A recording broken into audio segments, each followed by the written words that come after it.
Hello friends, welcome to PSC simplified. ഇന്നത്തെ ക്ലാസ്സിൽ നമ്മൾ പഠിക്കാൻ പോകുന്നത് 5ാം ക്ലാസ്സിലെ 4ാമത്തെ ചാപ്റ്റർ ആയിട്ടുള്ള വസ്ത്രത്തിൻ്റെ നാൾവഴികളാണ്. നമ്മൾ ചെയ്തിട്ടുള്ള മുൻപത്തെ 2 വീഡിയോസിൽ നമ്മൾ 5ാം ക്ലാസ്സിലെ ആദ്യത്തെ 3 ചാപ്റ്റേഴ്സും കവർ ചെയ്തിട്ടുള്ളതാണ്. നമ്മുടെ ചാനലിൽ അതിൻ്റെ വീഡിയോസ് കിടപ്പുണ്ട്. അപ്പോൾ നിങ്ങൾ എടുത്ത് നോക്കിയത് പഠിക്കുക. ഇനിയുള്ള എക്സാംസിൽ എന്തായാലും SCERT കണ്ടൻസ് വളരെ പ്രധാനപ്പെട്ടതാണ്.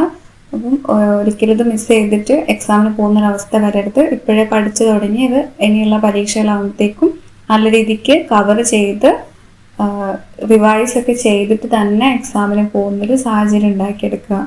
അപ്പം നമുക്കധികം ഡിലേ ഇല്ലാതെ ക്ലാസ്സിലേക്ക് പോകാം. ഈ ഒരു സ്ലൈഡിൽ അത്ര ഇമ്പോർട്ടൻ്റ് ആയിട്ടുള്ള കാര്യങ്ങളല്ല കൊടുത്തിട്ടുള്ളത്. പക്ഷേ നമ്മളൊരു ചാപ്റ്ററിൽ കൂടെ കടന്നു പോകുമ്പോൾ ഏതായാലും അതിൻ്റെ തുടക്കം മുതൽ അവസാനം വരെ എന്നുള്ള രീതിയിൽ എല്ലാ പോയിന്റ്സും ഒന്ന് ഉൾപ്പെടുത്തിയെന്നേ ഉള്ളൂ. ഞാനിതിവിടെ ഡിസ്കസ് ചെയ്യുന്നില്ല. കാരണം നമുക്ക് വസ്ത്രം എങ്ങനെയൊക്കെ പ്രയോജനപ്പെടുന്നു, ആദിമ മനുഷ്യർ എന്തൊക്കെയാണ് വസ്ത്രമായിട്ട് ഉപയോഗിച്ചിട്ടുള്ളത്, അങ്ങനത്തെ കാര്യങ്ങളാണ്. നമുക്കത് ലോജിക്ക് വെച്ച് ചെയ്യാൻ പറ്റുന്ന കാര്യങ്ങളേ ഉള്ളൂ. അങ്ങനത്തെ ഒരു ചോദ്യം വരാനും സാധ്യതയില്ല. അപ്പോൾ അതുകൊണ്ട് ജസ്റ്റ് നിങ്ങൾക്ക് വേണമെങ്കിൽ ഈ വീഡിയോ ഇവിടെ പോസ്റ്റ് ചെയ്തിട്ട് അത് ജസ്റ്റ് വായിച്ച് നോക്കാം, അത്രയേ ഉള്ളൂ. സിന്ധു നദീതടത്തിലെ വസ്ത്രം. ഇന്ത്യയുടെ വടക്ക് പടിഞ്ഞാറ് ഭാഗത്ത് നിലനിന്നിരുന്ന പ്രാചീന നദീതട സംസ്കാരമാണ് സിന്ധു നദീതട സംസ്കാരം. ആ ഒരു റീജിയൻ കറക്റ്റായിട്ട് ഓർത്തു വെക്കുക. ഇന്ത്യയുടെ വടക്ക് പടിഞ്ഞാറ് ഭാഗത്ത് നിലനിന്നിരുന്ന പ്രാചീന നദീതട സംസ്കാരമാണ് സിന്ധു നദീതട സംസ്കാരം. പരുത്തിയും കമ്പിളി വസ്ത്രവുമാണ് അവർ ഉപയോഗിച്ചിരുന്നത്. അപ്പോൾ നമ്മൾ അതിനുള്ള തെളിവുകളായിട്ട് അവിടുന്ന് കിട്ടിയിട്ടുള്ള പ്രതിമകളിൽ നിന്ന്, അതുപോലെ തന്നെ പരുത്തി കയറ്റുമതി ചെയ്തിരുന്നതായിട്ട് ഓരോ ഗ്രന്ഥങ്ങളിലൊക്കെ പറയുന്നതനുസരിച്ച് കണ്ടെത്തിയിട്ടുള്ള കാര്യങ്ങളാണത്. ആദ്യകാലങ്ങളിൽ പരുത്തിയും ചണവും കൊണ്ട് കൈകൾ കൊണ്ടാണ് വസ്ത്രങ്ങൾ നിർമ്മിച്ചിട്ടുള്ളത്. പിന്നീട് നെയ്ത്ത് വസ്ത്രങ്ങളുടെ വ്യാപനം വന്നു. അതിനും ശേഷം മരം കൊണ്ട് നിർമ്മിച്ച തറികൾ ഉപയോഗിച്ച് തുണി നിർമ്മിക്കുന്ന രീതി വികസിച്ചു. നൂൽ ഉപയോഗിച്ച് കൈത്തറിയിൽ നെയ്യുന്ന തുണികളാണ് കൈത്തറി തുണികൾ. നൂൽ ഉപയോഗിച്ച് കൈത്തറിയിൽ നെയ്യുന്ന തുണികളാണ് കൈത്തറി തുണികൾ. ഇനി നമുക്ക് വസ്ത്രനിർമ്മാണത്തിന് ഉപയോഗിച്ചിരുന്നത് എന്തൊക്കെയാണെന്ന് നോക്കാം. പരുത്തി വസ്ത്രനിർമ്മാണത്തിന് ഉപയോഗിച്ചിട്ടുള്ളതാണ്. ഇത് ലോകവ്യാപകമായി ഉപയോഗിക്കുന്നതുമാണ്. പരുത്തി ചെടിയിൽ നിന്ന് ലഭിക്കുന്ന പഞ്ഞി നൂലാക്കി മാറ്റിയിട്ടാണ് പരുത്തി തുണികൾ വികസിപ്പിച്ചെടുത്തിട്ടുള്ളത്. പ്രാചീന കാലം മുതൽ ഇന്ത്യയിൽ പരുത്തി കൃഷി ചെയ്തിരുന്നു. പ്രാചീന കാലം മുതൽക്കേ ഇന്ത്യയിൽ ഉണ്ടായിരുന്ന ഒരു കൃഷി രീതിയാണ് പരുത്തി കൃഷി എന്ന് പറയുന്നത്. ചണം ചണച്ചെടിയിൽ നിന്നാണ്. പ്രകൃതിദത്ത നാരാണ് ചണം എന്ന് പറയുന്നത്. ലോകത്തെ ചണം കൃഷിയുടെ ഭൂരിഭാഗം ഇന്ത്യയിലെ ഫലഭൂയിഷ്ടമായ ഗംഗാതീരത്താണുള്ളത്. ലോകത്തെ ചണം കൃഷിയുടെ ഭൂരിഭാഗം ഇന്ത്യയിലെ ഫലഭൂയിഷ്ടമായ ഗംഗാതീരത്താണ് എന്ന് ഓർത്തു വയ്ക്കുക. വിദേശികൾ ഇവിടെ നിന്നും കൊണ്ടുപോയിരുന്നു. അപ്പൊ ചണം വിദേശികൾ ഇവിടെ നിന്ന് കൊണ്ടുപോയിട്ടുള്ളതാണ്. ഈ ലാസ്റ്റ് 2 പോയിന്റ്സ് നല്ല രീതിക്ക് ഓർത്ത് വെക്കാം. പിന്നെ നീലം ചെടി. വസ്ത്രത്തിന് നിറം കൊടുക്കാൻ നീലം ചെടിയിൽ നിന്നാണ് ചായം ഉണ്ടാക്കിയിട്ടുള്ളത്.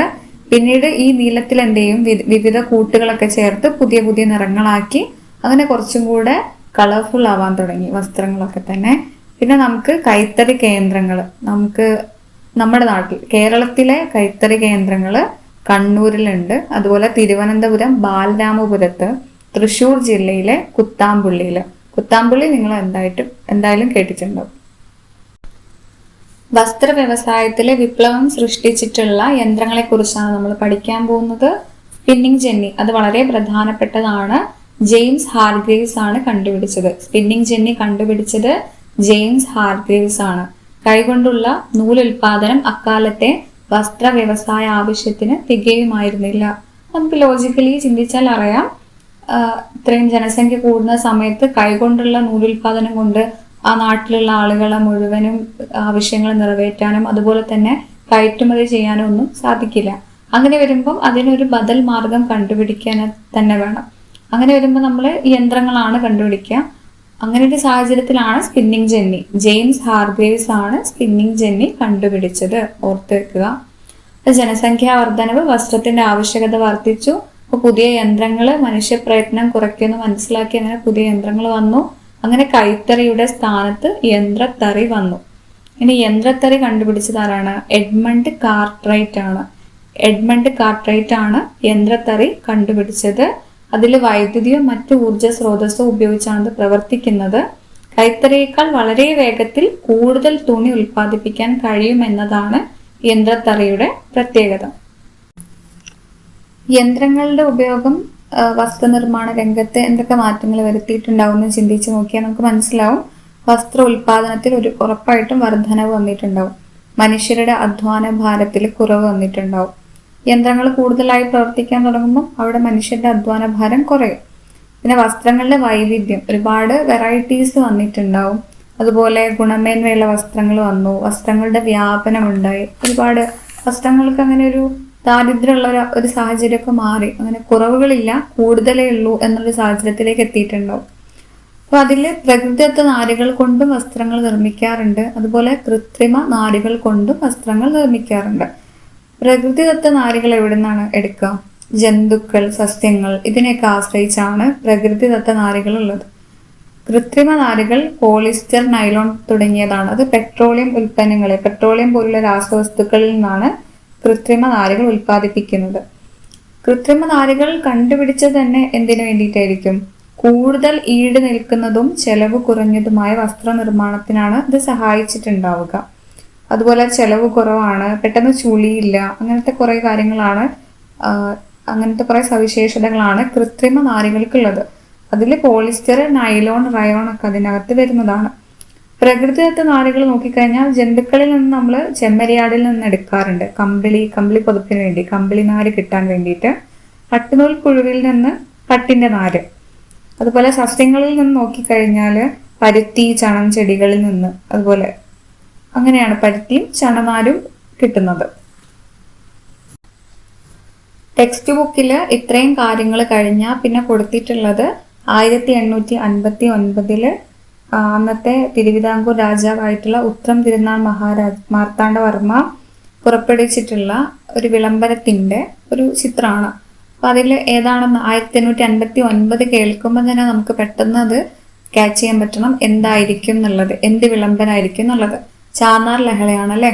ചാന്നാർ ലഹളയാണ് 1859 നടന്നിട്ടുള്ളത്. ഒന്നാം ചാന്നാർ ലഹള നടന്ന വർഷം 1822. ഒന്നാം ചാന്നാർ ലഹള നടന്ന വർഷം 1822. മാറുമറയ്ക്കൽ ആവശ്യപ്പെട്ടാണ് ഇത് നടന്നിട്ടുള്ളത്. തിരുവിതാംകൂറിലാണ് നടന്നിട്ടുള്ളത്. അപ്പൊ അതിനെ മേൽമുണ്ട് സമരം എന്നും പറയുന്നുണ്ട്. എല്ലാ ജാതിയിൽപ്പെട്ട സ്ത്രീകൾക്കും മേൽവസ്ത്രം ധരിക്കാൻ അനുവാദം നൽകിയ ദിവസം ഏതാണ് എന്ന് ചോദിച്ചാൽ 1859 മാത്രം പോരാ. അതിന്റെ കൂടെ നമ്മൾ ജൂലൈ 26 എന്ന ഒരു ഡേറ്റും കൂടെ കൃത്യമായിട്ട് ഓർത്തു വെക്കണം. ഇതിന് അനുവാദം നൽകിയ തിരുവിതാംകൂർ രാജാവും വളരെ പ്രധാനപ്പെട്ട ആളാണ്. ഉത്രം തിരുനാൾ മാർത്താണ്ഡവർമ്മയാണ്. മദ്രാസ് ഗവർണർ ലോർഡ് ഹാരിസിന്റെ നിർദ്ദേശപ്രകാരമാണ് തിരുവിതാംകൂർ രാജാവ് ഇങ്ങനെയൊരു ഉത്തരവിറക്കിയത്. അപ്പൊ മദ്രാസ് ഗവർണറെയും ഓർത്തു വെക്കുക, ലോർഡ് ഹാരിസ് എന്ന് ഓർത്തു വെച്ചേക്കുക. അപ്പൊ ചാന്നാർ ലഹള 1859, ഒന്നാം ചാന്നാർ ലഹള 1822, 1859 കൂടെ നമ്മൾ ജൂലൈ 26 പ്രത്യേകം ഓർത്തു വെക്കുക. അപ്പം ഈ ഒരു സമരം മാത്രമല്ല, ഈ ഒരു മാറുമറയ്ക്കാൻ ആവശ്യപ്പെട്ടിട്ട് ഈ ഒരു സമരം മാത്രമല്ല, ഒരു സമരം കൂടെ കേരളത്തിൽ നടന്നിട്ടുണ്ട്. അതും കൂടെ നമ്മളൊന്ന് മനസ്സിലാക്കി വെക്കുക. വേലൂർ മാറുമറയ്ക്കൽ സമരം. ഇത് 1952 നടന്നിട്ടുള്ളത്. എന്ന് വെച്ചാൽ നമ്മളെ ചാന്നാർ ലഹള കഴിഞ്ഞിട്ട് പിന്നെ വർഷങ്ങൾ കഴിഞ്ഞിട്ടാണ് 1952 തൃശൂർ മണിമലർക്കാവ് അമ്പലത്തിലെ വേല ഉത്സവത്തിൽ അവർണരായ സ്ത്രീകൾക്ക് മാറുമറച്ചുകൊണ്ട് പങ്കെടുക്കുവാൻ ജന്മിമാർ അനുവദിച്ചിരുന്നില്ല. അപ്പോൾ അങ്ങനെ ഒരു സമരം അവിടെ ആവശ്യമായി വന്നു. അങ്ങനെ ഒരു സമരം നടന്നു. സമരത്തിന് നേതൃത്വം നൽകിയ ആളുകള് വേളാത്ത് ലക്ഷ്മിക്കുട്ടി, കെ കുറുമ്പ, KC കാളിക്കുട്ടി. അപ്പൊ ഈ പേരുകൾ നിങ്ങൾ എവിടെയെങ്കിലൊക്കെ കേട്ടിട്ടുണ്ടോ? വേളാത്ത് ലക്ഷ്മിക്കുട്ടി, കെ കുറുമ്പ, KC കാളിക്കുട്ടി. അപ്പൊ ഇവര് ഏത് രീതിയിലാണ് ഫേമസ് ആയിട്ടുള്ളത് എന്നുള്ളത് കൂടെ ഓർത്തു വെക്കാം. വേലൂർ മാറുമറയ്ക്കൽ സമരം 1952 തൃശ്ശൂരിലാണ്. അപ്പൊ നമ്മൾ തിരുവിതാംകൂറിനെ പറ്റി ജസ്റ്റ് ഒന്ന് പറഞ്ഞിട്ടുണ്ട്. അപ്പൊ അതിന്റെ കൂടെ നമുക്ക് 1-2 പോയിന്റ്സ് കൂടെ നോക്കാം. തെക്കൻ കേരളത്തിലെ ഭൂരിഭാഗം പ്രദേശങ്ങളും മധ്യ കേരളത്തിലെ ചെറിയൊരു ഭാഗവും പിന്നെ തമിഴ്നാടിന്റെ ഭാഗമായ കന്യാകുമാരി ജില്ലയും ഉൾപ്പെടുന്നതാണ് ഉൾപ്പെടുന്നതായിരുന്നു തിരുവിതാംകൂർ. അത് മനസ്സിലാക്കി വെക്കുക. ഇത്രയൊരു ഏരിയ. തെക്കൻ കേരളത്തിലെ ഭൂരിഭാഗം പ്രദേശങ്ങള്, മധ്യ കേരളത്തിലെ ചെറിയ ഭാഗം, അതുപോലെ തമിഴ്നാടിന്റെ കന്യാകുമാരി ജില്ലയും ഉൾപ്പെടുന്നതായിരുന്നു തിരുവിതാംകൂർ. പിന്നെ 18-ാം നൂറ്റാണ്ടിന്റെ പകുതിയോടെ അനിഴം തിരുനാൾ മാർത്താണ്ഡവർമ്മയുടെ കാലത്താണ് തിരുവിതാംകൂർ നാട്ടുരാജ്യം വിസ്തൃതി പ്രാപിച്ചത്. ആരുടെ കാലത്താണ് വിസ്തൃതി പ്രാപിച്ചത് എന്ന് ചോദിച്ചാല് അനിഴം തിരുനാൾ മാർത്താണ്ഡവർമ്മയുടെ കാലത്താണ്. ഉത്രം തിരുനാൾ മാർത്താണ്ഡവർമ്മയുടെ കാലത്തല്ല, അനിഴം തിരുനാൾ മാർത്താണ്ഡവർമ്മയുടെ കാലത്താണ്. പിന്നീട് 1956 കേരള സംസ്ഥാന രൂപീകരണം നടന്നിട്ടുള്ളത്, നവംബർ 1. മേൽമുണ്ട് സമരത്തിന് കൂടെ നമ്മൾ കുറേയധികം അഡീഷണൽ പോയിന്റ്സ് പഠിച്ചിട്ടുണ്ട്. ഇനി നമ്മൾ പഠിക്കാൻ പോകുന്നത് സ്വദേശി പ്രസ്ഥാനമാണ്. ഇതിന്റെ കൂടെയും കുറേയധികം അഡീഷണൽ പോയിന്റ്സ്, അത്യാവശ്യമുള്ള കാര്യങ്ങളൊക്കെ ആഡ് ചെയ്തിട്ടുണ്ട്. സ്വദേശി പ്രസ്ഥാനം 1905 ഓഗസ്റ്റ് 7 ആരംഭിച്ചത്. ഈ ഓഗസ്റ്റ് 7 ദേശീയ കൈത്തറി ദിനമായി ആചരിക്കുന്ന ദിവസമാണ്. അപ്പം 1905 മുതലേ അങ്ങനെ ആചരിച്ചു വന്നിട്ടില്ല. എപ്പം മുതലാണ് ആചരിച്ചു വന്നിട്ടുള്ളത്? 2015 മുതൽ ഓഗസ്റ്റ് 7 ദേശീയ കൈത്തറി ദിനമായി ആചരിച്ചു വരുന്നുണ്ട്. 1905 ബംഗാൾ വിഭജനത്തെ തുടർന്ന് ഉയർന്നു വന്ന പ്രസ്ഥാനമാണ് സ്വദേശി പ്രസ്ഥാനം. ഇതിന്റെ മറ്റൊരു പേരായിട്ട് പറയുന്നത് വന്ദേ മാതരം മൂവ്മെന്റ് ആണ്. വന്ദേ മാതരം മൂവ്മെന്റ് 1905 ബംഗാൾ വിഭജനത്തെ തുടർന്ന് ഉയർന്നു വന്ന പ്രസ്ഥാനമാണ് സ്വദേശി പ്രസ്ഥാനം. ഇതിന്റെ മറ്റൊരു പേര് വന്ദേ മാതരം മൂവ്മെന്റ്. സ്വദേശി പ്രസ്ഥാനത്തിന്റെ ആശയങ്ങൾ പ്രചരിപ്പിക്കാനായി ആരംഭിച്ച പരമ്പരാഗത നൃത്ത നാടക രൂപമാണ് ജാത്ര. സ്വദേശി പ്രസ്ഥാനത്തിന്റെ ആശയങ്ങൾ പ്രചരിപ്പിക്കാനായി ആരംഭിച്ച പരമ്പരാഗത നൃത്ത നാടക രൂപമാണ് ജാത്ര. സ്വദേശി പ്രസ്ഥാനവുമായി ബന്ധപ്പെട്ട് വിദേശ വസ്തുക്കളുടെ ബഹിഷ്കരണം എന്നൊരാശയമാണ് പിന്നീട് വന്നിട്ടുള്ളത്, അല്ലെ? നമ്മളെ നാടിനെ ആശ്രയിച്ച് തന്നെ ജീവിക്കുക, മറ്റുള്ള വിദേശ വസ്തുക്കളെയൊക്കെ ബഹിഷ്കരിക്കുക എന്നൊരാശയം ആദ്യമായിട്ട് മുന്നോട്ട് വെച്ച വ്യക്തിയാണ് കൃഷ്ണകുമാർ മിത്ര. അദ്ദേഹത്തിന്റെ തന്നെ സ്വന്തം പ്രസിദ്ധീകരണമായിട്ടുള്ള സഞ്ജീവനി എന്ന പ്രസിദ്ധീകരണത്തിലൂടെയാണ് അദ്ദേഹത്തിന്റെ ആശയം പ്രചരിപ്പിച്ചത്. വിദേശ വസ്തുക്കളുടെ ബഹിഷ്കരണം എന്ന ആശയം ആദ്യമായി മുന്നോട്ട് വെച്ച വ്യക്തി കൃഷ്ണകുമാർ മിത്രയാണ്. സഞ്ജീവനി എന്ന പ്രസിദ്ധീകരണത്തിലൂടെയാണ് അദ്ദേഹം ആശയം പ്രചരിപ്പിച്ചിട്ടുള്ളത്. സ്വദേശി സ്റ്റീം നാവിഗേഷൻ കമ്പനി ആരംഭിച്ചത് VO ചിദംബരം പിള്ളയാണ്. സ്വദേശി സ്റ്റീം നാവിഗേഷൻ കമ്പനി ആരംഭിച്ചത് VO ചിദംബരം പിള്ള. ബംഗാൾ കെമിക്കൽ സ്വദേശി സ്റ്റോർ സ്ഥാപിച്ചത് പ്രഫുല്ല ചന്ദ്ര റായ് ആണ്. ബംഗാൾ കെമിക്കൽ സ്വദേശി സ്റ്റോർ സ്ഥാപിച്ചത് പ്രഫുല്ല ചന്ദ്ര റായ്. സ്വദേശി പ്രസ്ഥാനത്തെ പിന്തുണച്ച സ്വദേശി ബാന്ധവ് സമിതിയുടെ സ്ഥാപകൻ അശ്വനി കുമാർ ദത്ത. സ്വദേശി ബാന്ധവ് സമിതിയുടെ സ്ഥാപകൻ അശ്വനി കുമാർ ദത്ത. സ്വദേശി വസ്ത്ര പ്രചാരണ സഭയുടെ സ്ഥാപകൻ ബാലഗംഗാധര തിലക്. സ്വദേശി വസ്ത്ര പ്രചാരണ സഭയുടെ സ്ഥാപകൻ ബാലഗംഗാധര തിലക്. സ്വദേശ് മണ്ഡലി സമിതിയുടെ സ്ഥാപകൻ CR ദാസ് ആണ്. സ്വദേശ് മണ്ഡലി സമിതിയുടെ സ്ഥാപകൻ CR ദാസ്. സ്വദേശമിത്രം പത്രത്തിന്റെ സ്ഥാപകൻ G സുബ്രഹ്മണ്യ അയ്യർ. സ്വദേശമിത്രം പത്രത്തിന്റെ സ്ഥാപകൻ G സുബ്രഹ്മണ്യ അയ്യർ.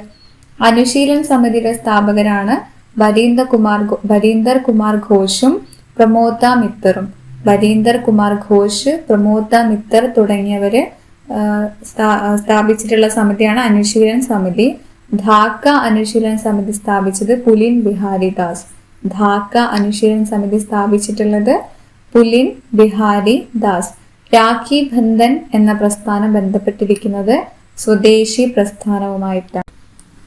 സ്വദേശി പ്രസ്ഥാനത്തിലെ മറ്റു പ്രധാനപ്പെട്ട നേതാക്കളാണ് പഞ്ചാബില് ലാലാ ലജ്പത് റായ്, ഡൽഹിയില് സെയ്ദ് ഹൈദർ റാസ, മദ്രാസില് VO ചിദംബരം പിള്ള, കപ്പലോട്ടിയ തമിഴൻ എന്ന പേരിൽ അറിയപ്പെടുന്നത് അദ്ദേഹമാണ്. അങ്ങനെ ഒരു വിശേഷണമുണ്ട്, ഓർത്തു വെക്കുക, മുൻപ് ചോദിച്ചിട്ടുണ്ട്. മഹാരാഷ്ട്രയില് ബാലഗംഗാധര തിലക്, ആന്ധ്രയില് ഹരിസർവട്ടം റാവു. ഇത്രയും പേരാണ് സ്വദേശി പ്രസ്ഥാനത്തിലെ മറ്റു നേതാക്കള്. അപ്പം ഖാദിയും ചർക്കയും നൂൽപ്പും വിദേശ വസ്ത്ര ബഹിഷ്കരണവും ഒക്കെ ആയിരുന്നു ഗാന്ധിജി തന്റെ സ്വാതന്ത്ര്യ സമരത്തിന്റെ ഭാഗമാക്കി മാറ്റിയിട്ടുള്ളത്. ചർക്കയിൽ നൂൽ നൂറ്റുണ്ടാക്കുന്ന ഖാദി വസ്ത്രങ്ങളെയാണ് ഗാന്ധിജി പ്രോത്സാഹിപ്പിച്ചത്. അങ്ങനെയാണ് ഖാദി പ്രസ്ഥാനം വന്നത്. 1918 ഗാന്ധിജിയുടെ നേതൃത്വത്തിലാണ് ഖാദി പ്രസ്ഥാനം വന്നിട്ടുള്ളത്. ഇതേ രീതിയിൽ ചർക്കയിൽ നൂൽ നൂറ്റി തന്നെ വസ്ത്രങ്ങൾ അണിയാനും അങ്ങനെ വസ്ത്രങ്ങൾ ഉണ്ടാക്കി ധരിക്കാനും ഒക്കെ ഗാന്ധിജി ജനങ്ങളോട് ആഹ്വാനം ചെയ്തു. സ്വദേശി വസ്ത്രങ്ങൾ നിർമ്മിച്ച് വിദേശ വസ്ത്രങ്ങൾ ബഹിഷ്കരിക്കുക എന്നതായിരുന്നു അതിൻ്റെ ഒരു ഉദ്ദേശം എന്ന് പറയുന്നത്. സ്വദേശി പ്രസ്ഥാനത്തിന്റെ പ്രതീകമായി മാറിയതാണ് ചർക്ക. ചർക്കയാണ് സ്വദേശി പ്രസ്ഥാനത്തിന്റെ ഒരു അടയാളമായിട്ട്, ഒരു പ്രതീകമായിട്ട് മാറിയത്. ഈ ചാപ്റ്ററിൽ ഇത്രയും പോയിന്റ്സ് ആണ് നമുക്ക് പഠിക്കാനുള്ളത്. എല്ലാ കാര്യങ്ങളും ഓർത്തു വെക്കുക, വർഷങ്ങളൊക്കെ പ്രത്യേകമായിട്ട് ഓർത്തു വെക്കുക. പിന്നെ അതുപോലെ തന്നെ പോയിന്റ്സ് ഒക്കെ നോട്ട് ചെയ്ത് പഠിക്കാൻ ശ്രദ്ധിക്കുക. അങ്ങനെ വരുമ്പോൾ നമുക്ക് എക്സാം അടുപ്പിച്ച് ഒരു റിവിഷനും കൂടെ കിട്ടും. പിന്നെയും വീഡിയോസ് ഒന്നും കാണേണ്ടി വരില്ല, ബുക്സ് എടുത്ത് മറിച്ച് നോക്കേണ്ട ഒന്നും ആവശ്യമില്ല.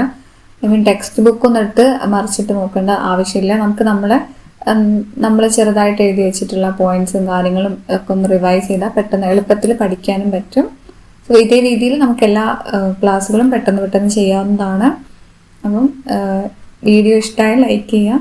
പിന്നെ ക്ലാസ്സിനെ പറ്റിയുള്ള അഭിപ്രായങ്ങളൊക്കെ നിങ്ങൾ കമൻസ് ആയിട്ട് പറയാം. നിങ്ങൾക്ക് എങ്ങനത്തെ രീതിയിലുള്ള ക്ലാസ്സുകളാണ് വേണ്ടത്, ക്ലാസ്സിൽ എന്തൊക്കെ തരത്തിലാണ് അപ്ഡേഷൻസ് വരുത്താം, കുറച്ചുകൂടി മെച്ചപ്പെടുത്താം, അങ്ങനെയുള്ള അഭിപ്രായങ്ങളും അറിയിക്കുക. അപ്പം ഇപ്പം നിങ്ങൾ ആദ്യമായിട്ടാണ് ഈ ചാനൽ കാണുന്നതെങ്കിൽ ഒന്ന് സബ്സ്ക്രൈബ് ചെയ്ത് സപ്പോർട്ട് ചെയ്യുക. അപ്പോൾ അടുത്ത വീഡിയോയിലേക്കും ബൈ ഫ്രണ്ട്സ്.